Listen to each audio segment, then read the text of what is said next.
మరో ఉత్తరం చూద్దాం.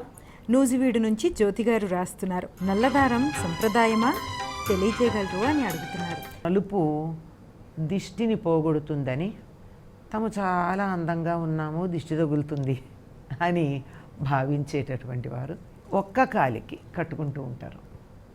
పిల్లలకు కడతారమ్మా. చిన్నపిల్లలు రూపురేఖలు అందం చందాలు పక్కకు పెడితే పిల్లలు చాలా చక్కగా ముద్దుగా ఉంటారు.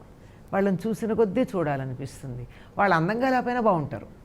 మన లెక్క ప్రకారం, కొలతల ప్రకారం తెల్లగా ఉండాలి, ఇంత కళ్ళు ఉండాలి, ఇలా ఉండాలి, ఇలా ఉండాలని లెక్కలు ఉంటాయి.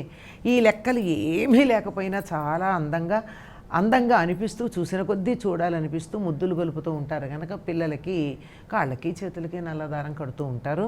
అంతే, దృష్టి దోషం తొలగడం కోసం కట్టడమే. అయితే నల్లదారానికి దృష్టి దోషం తొలగుతుందా అంటే, ఏదైనా సరే మన దృష్టి తీవ్రంగా లేకుండా దాన్ని కొద్దిగా పక్కకి మళ్ళించేది ఉంటే ఆ దృష్టిలో ఉండేటటువంటి తీవ్రత తగ్గుతుంది. అందువల్ల దృష్టి దోషం తొలగుతుంది. కనపడకుండా ఎక్కడో ఒక నల్లదారం కట్టుకుంటే దానివల్ల దృష్టి దోషం తొలగుతుంది అని మనం చెప్పుకుంటామా అంటే ఆలోచించాలి. ఎందుకంటే కనపడితే కదా. ఇప్పుడు అందంగా ఉన్నాను నేను అనుకున్నా, అప్పుడప్పుడు భ్రమలో పడతాం కదా. ఆ భ్రమలో పడి నేను అందంగా ఉన్నాను అని అనుకుని నాకు దిష్టి తగులుతుందేమో అనుకుంటే నేను మెడలో కట్టుకోవాలి నల్లదారం. చూడంగానే నల్లదారం కనపడి నా అందమైనటువంటి మొహం వైపు ఉన్న దృష్టి దారం వైపు మళ్ళుతుంది.